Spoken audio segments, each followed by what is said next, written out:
Hello everyone, welcome to concept clarity and tricks. आज हम discuss करने वाले हैं रिवोल्ट ऑफ 1857 पार्ट 2, जिसमें हम डिस्कशन करेंगे बाकी के जितने भी रीजन्स हैं, like social reasons, economic reasons, military reasons, religious reasons या अदर रीजन्स, सभी को हम डिटेल में और एक एक करके समझने की कोशिश करेंगे। ठीक है, इससे पहले वाले पार्ट में हमने डिस्कशन किया पॉलिटिकल रीजन्स के बारे में। अगर वो वीडियो नहीं देखा है तो प्लीज़ एक बार उसको देखिए, क्योंकि उसका लिंक आपको यहाँ पर देखने को मिलेगा। ठीक है, तो ध्यान से देखना है, ध्यान से समझना है, बहुत इंपॉर्टेंट वीडियो है। चलिए शुरू करते हैं। Revolt of 1857 part 2 and reason second, that is social reason. Social reasons देखो, अगर हम 1857 रिवोल्ट की बात करें तो इससे पहले अगर हम थोड़ा सा पहले जाएं तो हमें देखने को मिलेगा, हमें बहुत सारे सोशल रिफॉर्मर्स देखने को मिलते हैं, बहुत सारे, like Raja Ram Mohan Roy, like Henry Vivian Derozio, Ishwar Chandra Vidyasagar, Tagore family, वो सारे के सारे हमें यहाँ पर देखने को मिलते हैं और उन्होंने सोसाइटी में बहुत सारा चेंज करने की कोशिश की। उसी के बेसिस पर अगर हम बात करें तो 1795 यहां पे हमें चाइल्ड इन्फेंटिसाइड, ये एक एक्ट देखने को मिलता है जो जॉन सॉर लेके आए। अगर हम बात करें 1829 की तो यहां पे हमें सती अबोलिशन देखने को मिलता है,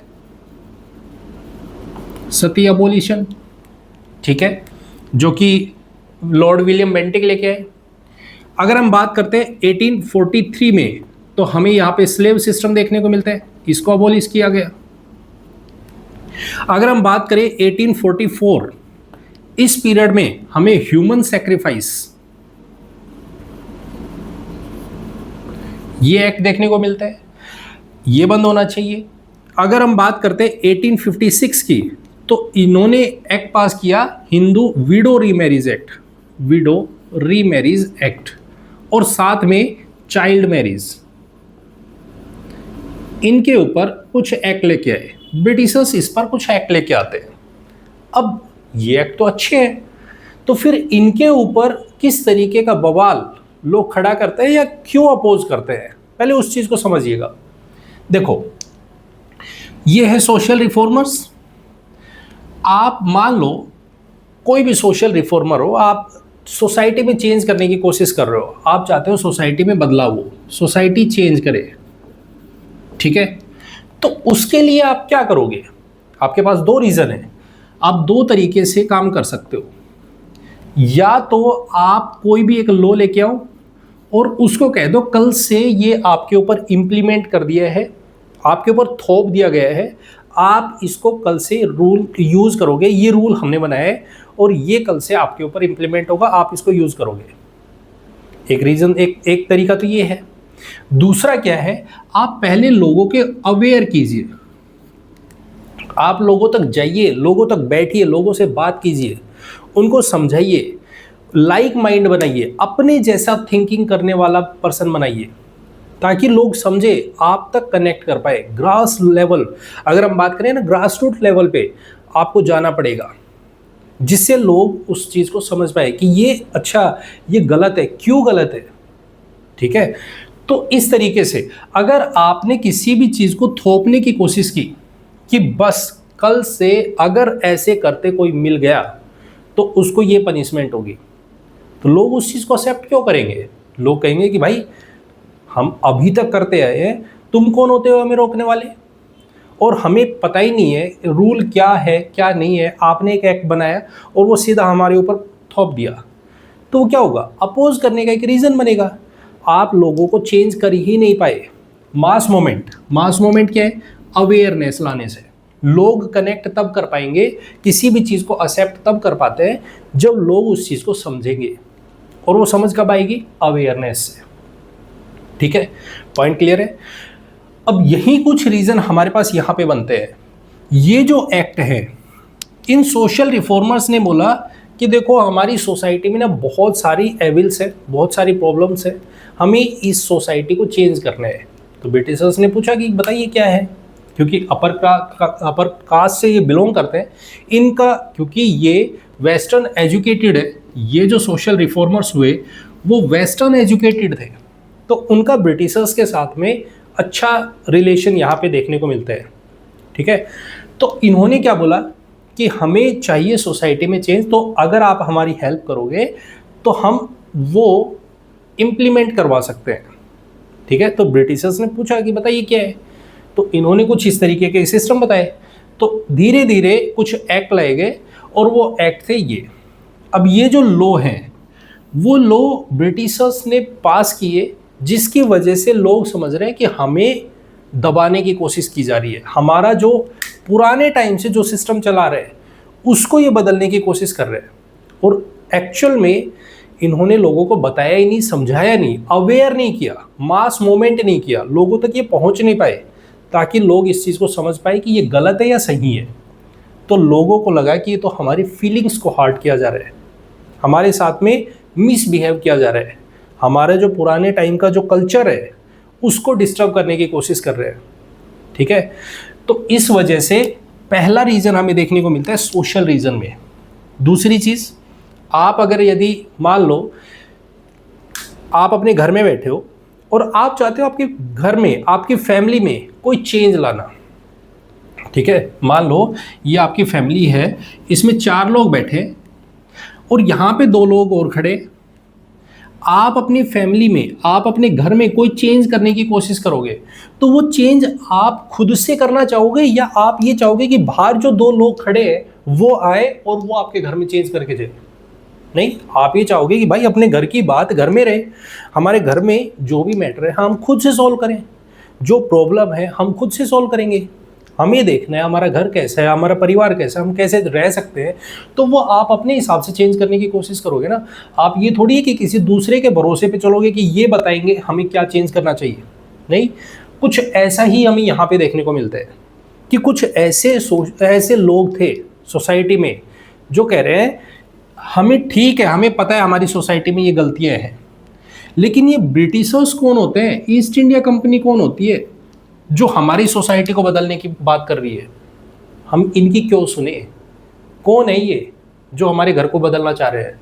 हम करेंगे, अगर चेंज करना है हमें तो हम अपने हिसाब से करेंगे, जब हमें लगेगा कि अब हमारा टाइम आ गया तो हम बदल लेंगे।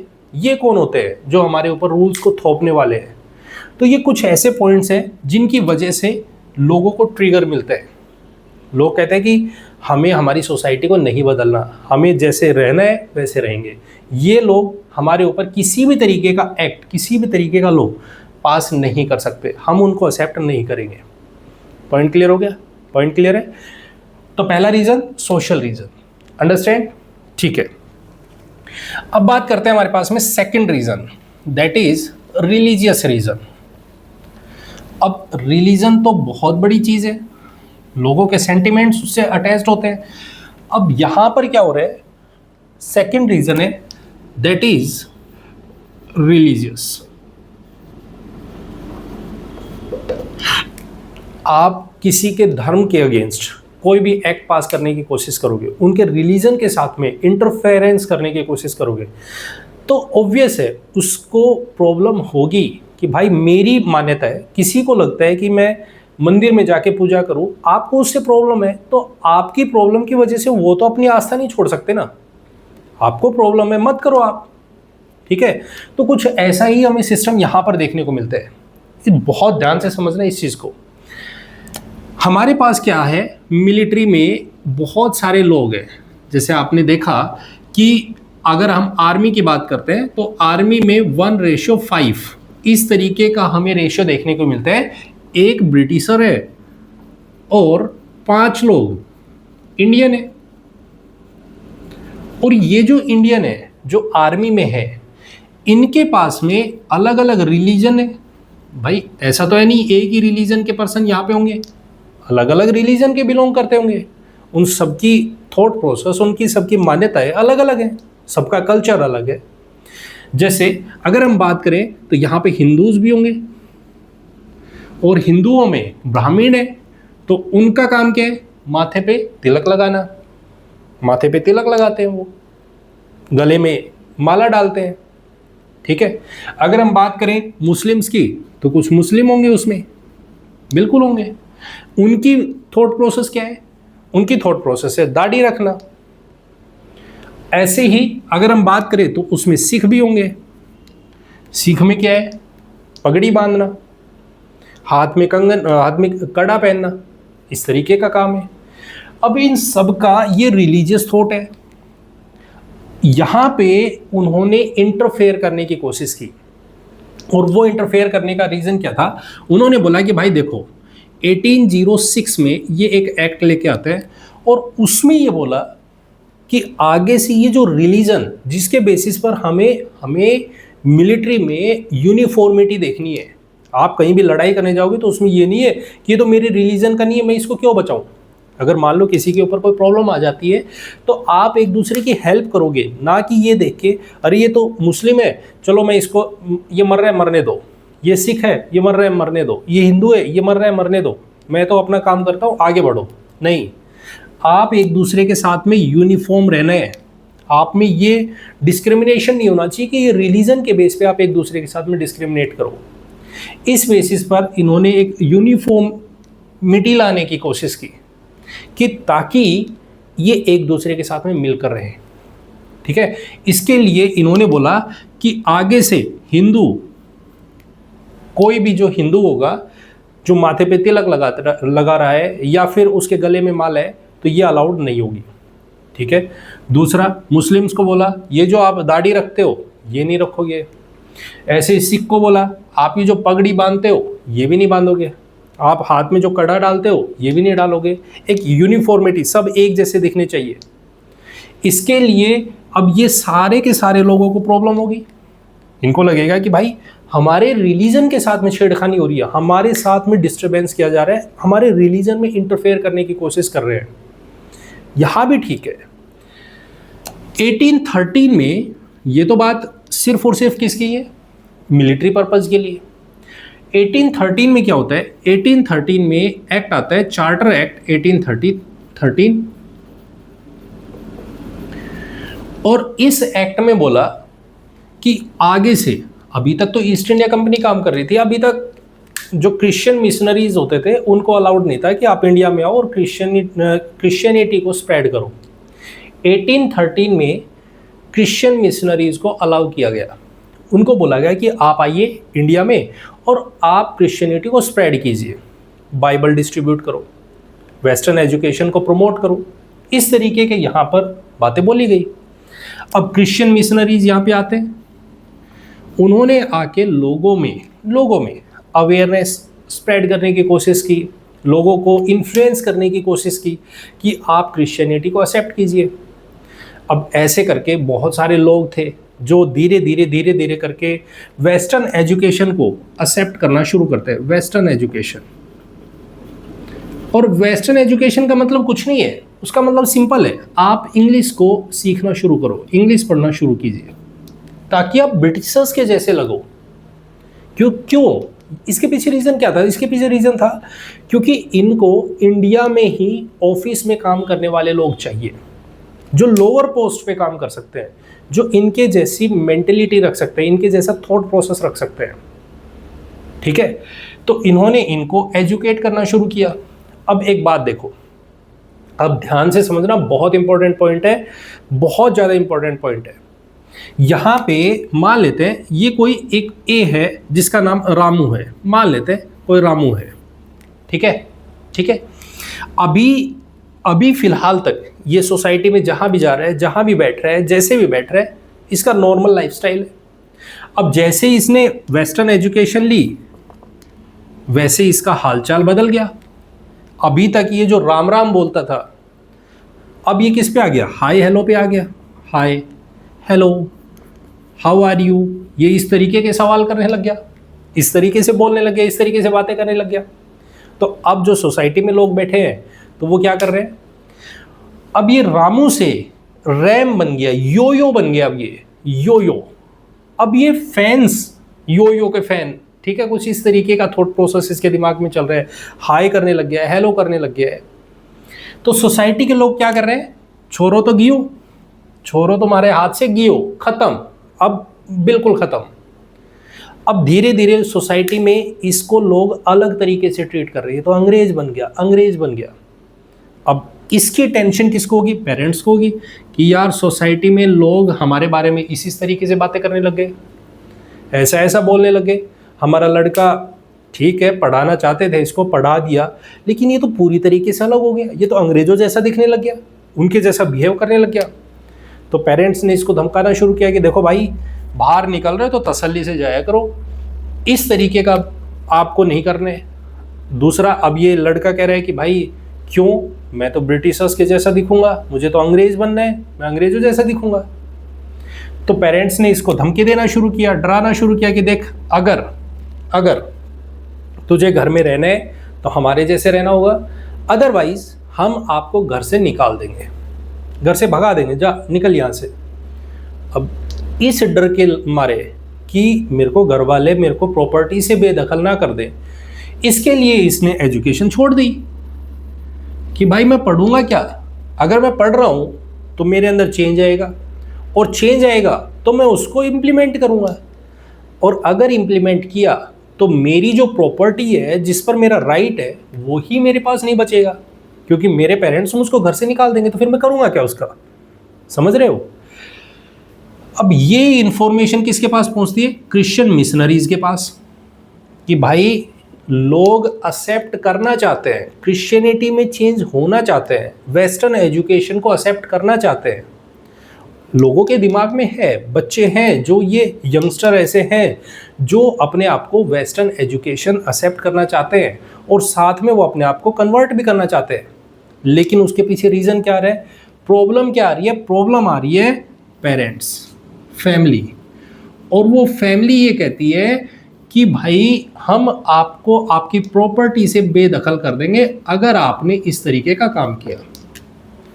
अब ये डर सता रहा है, तो क्रिश्चियन मिशनरीज ने इसकी इंफॉर्मेशन जाके दी ईस्ट इंडिया कंपनी को कि भाई आप कुछ करो, चेंज होना चाहते हैं लोग, बदलना चाहते हैं, लेकिन प्रॉब्लम है ये चीज़। तो यहाँ से ईस्ट इंडिया कंपनी 1850 में एक नया एक्ट लेके आती है जिसको बोलते हैं लेक्स लोकी एक्ट।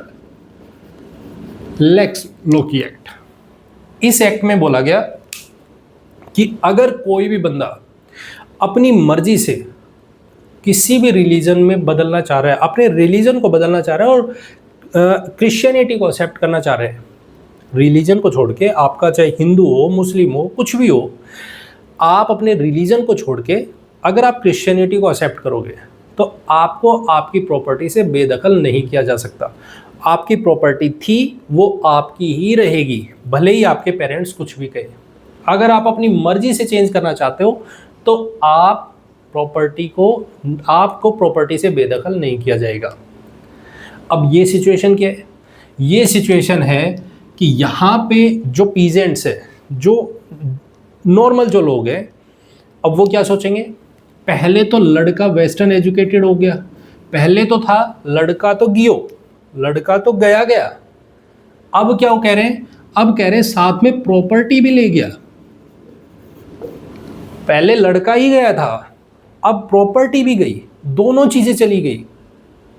तो ये जो एक्ट है, इस एक्ट के बाद पीजेंट्स में, जिनमें हम बात कर रहे हैं फार्मर्स की, जिनमें हम बात कर रहे हैं नॉर्मल आर्टिजन्स की, जिनके बच्चे थोड़ा सा पढ़ रहे हैं, क्रिश्चियनिटी में चेंज होने की कोशिश कर रहे हैं, वो लोग धीरे धीरे इसका अपोजिशन करना शुरू करेंगे कि ये हमारे रिलीजन में तो छेड़खानी कर ही रहे हैं, साथ में हमारा जो फैमिली मैटर है उनको भी ये एक दूसरे से दूर कर रहे हैं, हमारी जो प्रॉपर्टी है उसको भी हमसे छीन के ले जा रहे हैं। समझ रहे हो? तो इसकी वजह से रिलीजियस, अगर हम बात करें पॉइंट्स को देखें तो हमें देखने को मिलता है 1857 में कुछ ऐसे लोग भी उतर के आएंगे जो कहेंगे ये जो कुछ एक्ट्स पास कर रहे हैं ये एक्ट्स बहुत गलत है, ठीक है, हमारी सोसाइटी को ख़राब करने की कोशिश कर रहे हैं। अंडरस्टैंड? पॉइंट क्लियर है? चलिए, तो ये हमारा second reason, that is religious reason. Next बात करते हैं हमारे पास में इकोनॉमिक रीज़न। सारा खेल किस पे चल रहा है? इकोनॉमी पे। और इन्होंने जो इकोनॉमी एक तरीके से ड्रेन ऑफ वेल्थ कर रहे थे वो बहुत ही ख़राब था, बहुत ख़राब सिस्टम था। और उसमें क्या था, fourth, that is economic reason. Economic reason क्या है भाई, ईस्ट इंडिया कंपनी भारत में आ रही है और उसके पीछे रीजन क्या है, वो इंडिया से कमाई करके जा रही है, वेल्थ को ड्रेन कर रहे हैं, और वो वेल्थ ड्रेन करके कहाँ ले जा रहे हैं, वो वेल्थ ड्रेन करके ले जा रहे हैं ब्रिटेन में। अब वो कैसे ले जा रहे हैं, तो वो दो तरीके से ले रहे हैं, एक एग्रीकल्चर से और दूसरा इंडस्ट्री से। अब एग्रीकल्चर में कैसे, एग्रीकल्चर में लैंड रिवेन्यू से, एक है लैंड रिवेन्यू और दूसरा है कमर्शियलाइजेशन ऑफ क्रॉप्स। समझो, एक एक पॉइंट को समझेंगे। सबसे पहले हम बात करते हैं लैंड रिवेन्यू की। देखो 1765 ये वो पीरियड है जिस पीरियड में ट्रीटी ऑफ इलाहाबाद होती है। बैटल ऑफ बक्सर के बाद में 1764 में बैटल ऑफ बक्सर होती है, उसके बाद में ट्रीटी ऑफ इलाहाबाद हुआ। उसके बाद वहाँ से इनको दीवानी राइट्स मिले, जहाँ से वो टैक्स कलेक्शन करना शुरू करते हैं। उन्होंने मनी कलेक्शन वहाँ से करना शुरू किया। अब इनके हाथ में धीरे धीरे पावर आना शुरू होती है, पावर विदाउट रिस्पॉन्सिबिलिटी, ये टर्म हम पीछे देख चुके हैं। अब यहाँ पर इन्होंने क्या किया, ये जितना भी लैंड रिवेन्यू है वो कलेक्शन करना शुरू कर रहे हैं, उस पर अपना कंट्रोल लेके आ रहे हैं। तो इन्होंने कुछ सिस्टम यहाँ पे इंट्रोड्यूस किए। जैसे अगर हम बात करते हैं तो एक लेके आए ये परमानेंट सिस्टम, परमानेंट, ठीक है। उन्होंने जमींदारों को बोला कि आप अब से जो भी लैंड है उसके आप मालिक हो, वो आपके पास रहेगी, ठीक है। लेकिन उस लैंड से जो रिवेन्यू होगा, उस लैंड का जो भी टैक्स होगा, वो इस पर्टिकुलर टाइम तक इतना % हमारे पास पहुंच जाना चाहिए। 20%, 30%, 40% हमारे पास ये पहुंच जाना चाहिए। ये जब तक आपका पहुंचता रहेगा ये लैंड आपकी रहेगी। उसके बाद वापस अगर आपने जिस दिन भी गैप किया तभी आपसे ये लैंड छीन ली जाएगी। ये परमानेंट सेटलमेंट कहाँ लेके आए, परमानेंट सेटलमेंट लेके आते हैं बंगाल में, बंगाल, बिहार, उड़ीसा। अगर हम बात करते हैं तो बनारस, सॉरी, नॉर्थ मद्रास। इन रीजन्स में आपको ये याद रखने हैं, बंगाल, बिहार, उड़ीसा, बनारस, नॉर्थ मद्रास, इनमें ये परमानेंट सेटलमेंट लेके आते हैं, ठीक है। इसके बाद ये दूसरा सेटलमेंट लेके आए जिसको बोलते हैं हम रैयतवाड़ी। ये कहाँ लेके आते हैं, ये लेके आते हैं स्कैम, SCAMB। आप इस ट्रिक को याद रख सकते हो, स्कैम, SCAMB। कौन कौन से हैं, S for Sindh, Coorg, Assam, M for Madras and B for Bombay. इन रीजन्स में यहाँ पे रैयतवाड़ी सिस्टम लेके आए, इसमें भी धीरे धीरे टैक्स कलेक्शन कर रहे हैं, ठीक है। उसी तरीके से तीसरा हमारे पास में देखने को मिलता है महालवारी सिस्टम। महालवारी ये कहाँ लेके आए, आप इसको याद रख सकते हो ट्रिक सेट, CUP। कप का मतलब क्या हो गया, कप का मतलब है सेंट्रल प्रोविंस जो MP वाला रीजन है वहां पे। दूसरा है यूनाइटेड प्रोविंस जो UP वाला रीजन है, यूनाइटेड प्रोविंस। और P फॉर पंजाब।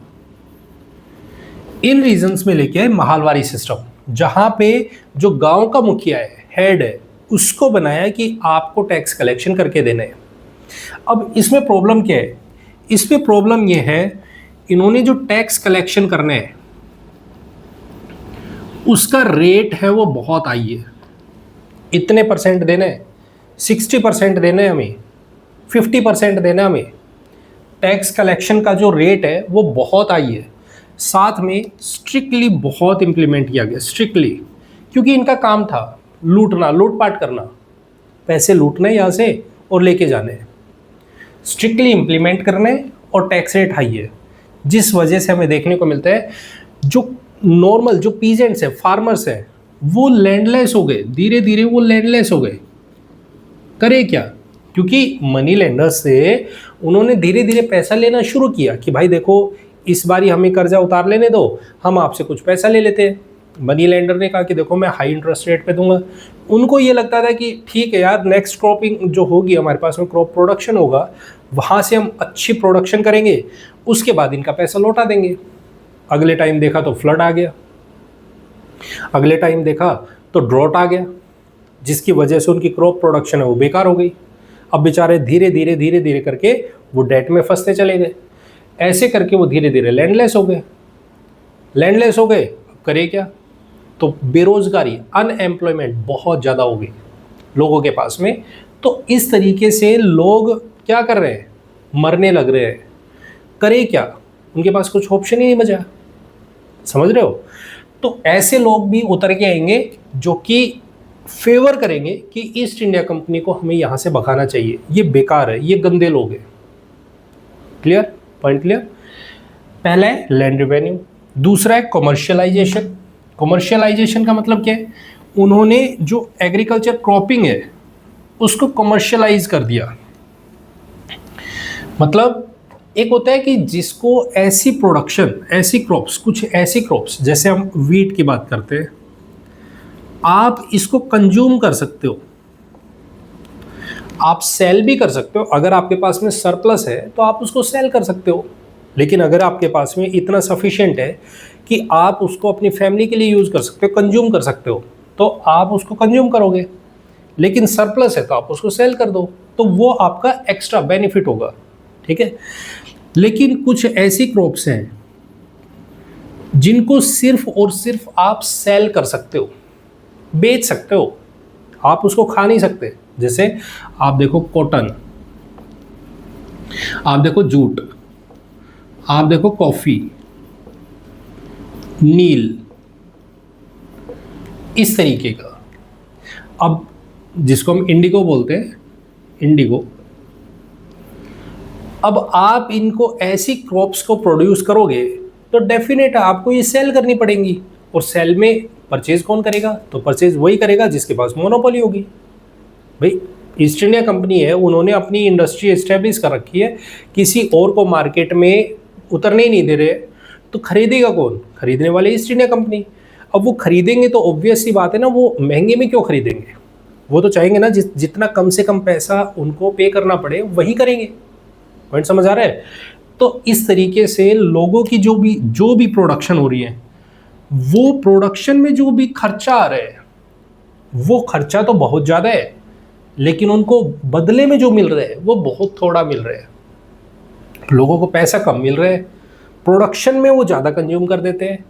तो इससे क्या होगा? लोगों के पास धीरे धीरे पैसे कम होते चले जाएंगे, रेवेन्यू होगा वो होगा ही नहीं। तो लोग धीरे धीरे इस डेट में फंसते चले गए। उन्होंने पहले थोड़ी लैंड ली, फिर धीरे धीरे वो कंट्रोल करते करते, अब जैसी ऐसी क्रॉप्स को जब आप उगाओगे तो जो लैंड फर्टिलिटी है वो भी धीरे धीरे ख़त्म हो जाती है। ठीक है? तो लैंड धीरे धीरे बंजर हो जाएगी, करोगे क्या उसका? कोई यूज़ की नहीं होगी। तो इस तरीके से हमें इम्पैक्ट देखने को मिलता है एग्रीकल्चर पे। पॉइंट समझ आ गया? पॉइंट क्लियर है? ठीक है। नेक्स्ट है हमारे पास में इंडस्ट्री। अब इंडस्ट्री का क्या है? देखो, इंडस्ट्री का रोल ये है, पहले क्या होता था?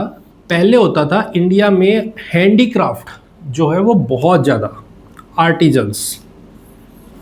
आर्टिजन्स ये यहाँ से प्रोडक्शन करते, और प्रोडक्शन किसका करते? जो भी रॉ मटेरियल होगा उससे ये गुड्स बनाते, कपड़ा हो गया, हैंडीक्राफ्ट, बहुत सारे प्रोडक्ट्स यहाँ से सेल किए जाते थे, और इंडिया से इसको एक्सपोर्ट किया जाता था ब्रिटेन में। ठीक है? तो आर्टिजन्स यहाँ से मैन्युफैक्चर्ड प्रोडक्ट बनाते और इसको सेल करते कहाँ पे? ब्रिटेन में। अच्छी खासी इनकी इनकम होती थी, अच्छी खासी इनकी कमाई होती है, क्योंकि हैंडीक्राफ्ट है और बहुत अच्छी क्वालिटी का प्रोडक्शन यहाँ से होता था। अब जैसे ही ब्रिटेन में आया इंडस्ट्रियल रिवॉल्यूशन, तो उन्होंने क्या किया, इंडिया से इन्होंने रॉ मटेरियल उठाना शुरू किया। इंडिया की मार्केट से ब्रिटेन ने रॉ मटेरियल को उठाना शुरू कर दिया। अब रॉ मटेरियल है तो उसके ऊपर जो खर्चा होगा वो बहुत कम होगा, बहुत कम देना पड़ेगा। रॉ मटेरियल उठाया और उसको लेके गए ब्रिटेन। ब्रिटेन में है इंडस्ट्रीज, और उस इंडस्ट्री से इन्होंने प्रोडक्शन करना शुरू किया और यहाँ से बनाए मैन्युफैक्चर्ड प्रोडक्ट्स, और इसको वापस से लाके डंप करना शुरू कर दिया इंडिया में। ठीक है, पहले क्या होता था, पहले इंडिया से जाता था मैन्युफैक्चर्ड प्रोडक्ट, ठीक है, वहाँ जाता है, वहाँ से बहुत सारा कलेक्शन आता है इंडिया में, अच्छी खासी कमाई चल रही है, अच्छा खासा सिस्टम चल रहा है। अब क्या हो गया, इंडिया से रॉ मटेरियल जा रहा है ब्रिटेन, वहाँ से इंडस्ट्रीज़ है, वहाँ पे फैक्ट्रीज़ है, मशीन लगी है, और वो मैन्युफैक्चर्ड प्रोडक्ट इंडिया की मार्केट में दे रहे हैं। समझो इसका मतलब, अब आप किसी भी चीज़ को अपने हाथ से बनाइए, अपने हाथ से, तो उसमें टाइम ज़्यादा देना पड़ेगा। टाइम देना पड़ेगा तो डेफिनेट क्वालिटी उसकी इतनी अच्छी होगी, बहुत अच्छी, ठीक है, आप उसकी क्वालिटी देखोगे बहुत अच्छी होगी, तो पैसा भी आपको ज़्यादा लेना पड़ेगा, क्योंकि भाई आपने उस चीज़ पे टाइम दिया है, आपने उस चीज़ को अपने हाथों से बनाया है, एक एक चीज़ को बारीकी से बनाया है, तो डेफिनेट आपको उसका पैसा भी ज़्यादा चाहिए। लेकिन अगर उसी सेम चीज़ को कोई मशीन क्रिएट करेगी, तो ऑब्वियस है मशीन जब क्रिएट करेगी तो उसके लिए टाइम थोड़ा लगेगा, और वो बना देगी, उसको क्रिएट करके देगी, ठीक है, तो वो सस्ता होगा इन कंपैरिजन ऑफ हैंडीक्राफ्ट, ठीक है। तो हमें यहाँ पर देखने को मिलता है, अब जो इंडिया में प्रोडक्ट आ रहा है, मैन्युफैक्चर्ड प्रोडक्ट आ रहा है, वो है प्राइसली, उसकी कॉस्ट है वो ज़्यादा है, उसकी कॉस्ट है वो ज़्यादा है, लेकिन ये है इसकी कॉस्ट है वो, सॉरी, इसकी जो कॉस्ट है वो लो है, जो भी इंडस्ट्री से जो भी प्रोडक्ट बन रहे हैं इसकी कॉस्ट है वो लो है, और हम बात कर रहे हैं हैंडीक्राफ्ट की, तो इसकी कॉस्ट है वो हाई है। तो लोग कौन सा परचेज करना शुरू करेंगे, लोग परचेज करना शुरू करेंगे ये वाला, सस्ता प्रोडक्ट लेना शुरू करेंगे।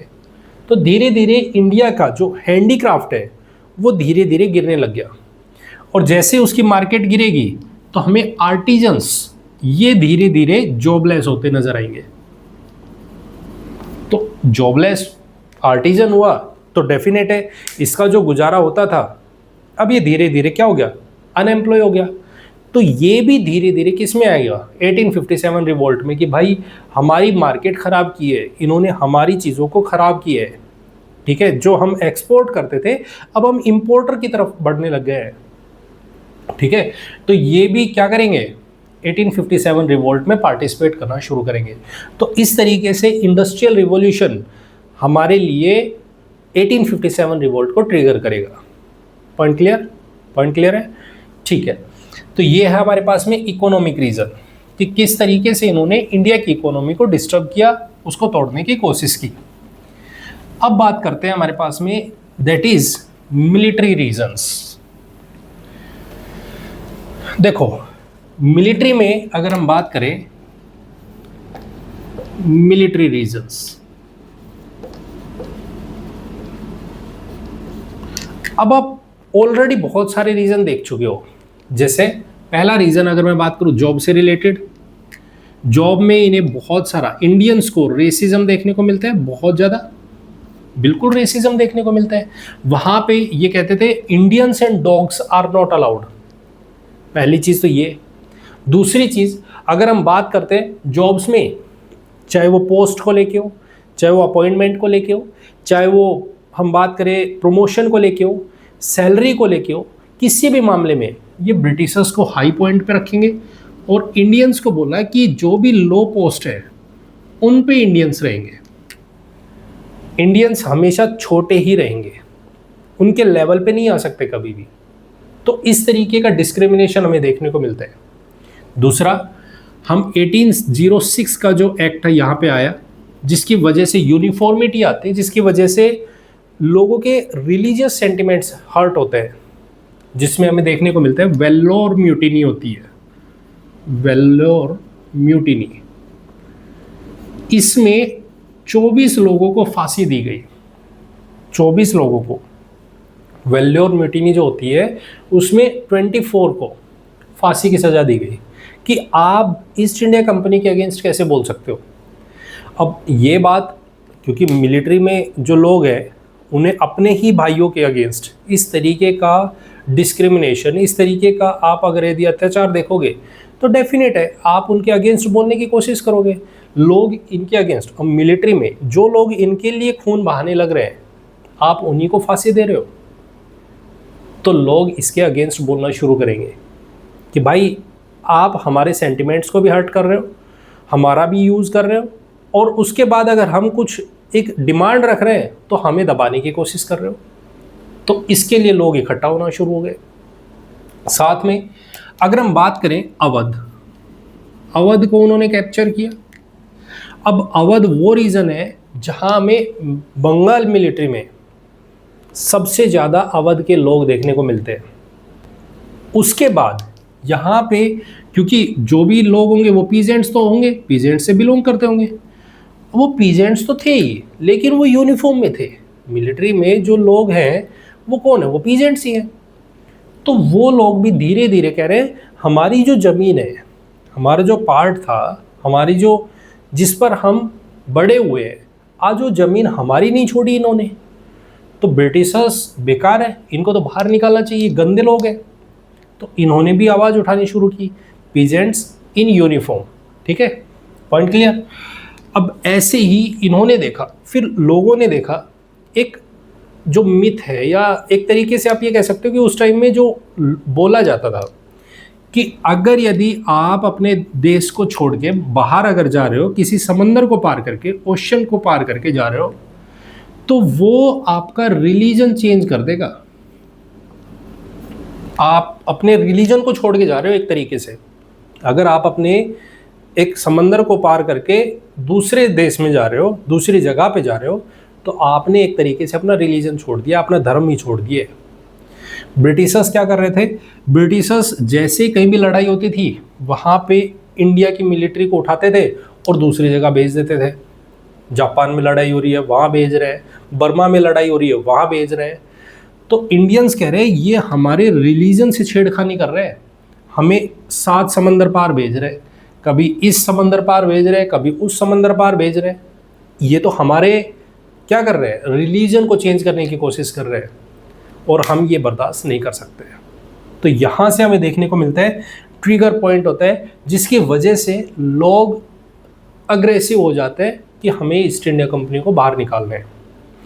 उसी तरीके से हमें देखने को मिलेगा कि जैसे अफगानिस्तान, अफगान से वॉर होती है और उस वॉर में ईस्ट इंडिया कंपनी को बहुत बुरी तरीके से मार पड़ती है, बहुत बुरी तरीके से। अब मिलिट्री के लोगों को इससे थोड़ा सा कॉन्फिडेंस आता है कि जब वो लोग ईस्ट इंडिया कंपनी को मार सकते हैं, भगा सकते हैं, तो हमारे हाथ में भी तो बंदूकें हैं, हम भी तो कर सकते हैं, हम भी निकाल देंगे इनको, हम ही मारेंगे इनको, बाहर निकालेंगे इन्हें। ठीक है, तो इस तरीके के पॉइंट्स हमें देखने को मिलते हैं। और इसका जो इंस्टेंट अगर हम बात करें तो इंस्टेंट हमें जो ट्रिगर पॉइंट, जैसे हमें होता है ना कि जब पूरा सर से ऊपर पानी आ जाए, जब आपके पास में कुछ ऑप्शन ना बचे, मान लो आप किसी को इतना टॉर्चर कर दो, इतना टॉर्चर कर दो कि एट लास्ट उसके पास कुछ ऑप्शन ही ना बचे कि भाई इससे ज़्यादा नहीं हो सकता है, तो एक छोटी सी चिंगारी आग दे देगी। और ऐसा ही काम होता है हमारे पास में राइफल को लेके।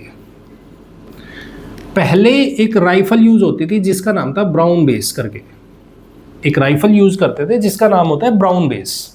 ठीक है, इन्होंने इस राइफल को रिप्लेस किया और आई एनफील्ड राइफल, एनफील्ड राइफल। ठीक है, अब इस एनफील्ड राइफल में बोला गया कि जो पाउडर, जो गन पाउडर इसमें यूज होता है, वो गन पाउडर एक्चुअल में गाय और शुअर के मीट से बना है। अब ये चीज़ दोनों के लिए, हिंदुओं के लिए भी और मुस्लिम्स के लिए भी, दोनों के लिए ही गलत बात हो गई। हमारे रिलीजन के साथ में गाय हिंदूज़ के लिए इम्पोर्टेंट है, पिग्स मुस्लिम्स के लिए इम्पोर्टेंट है।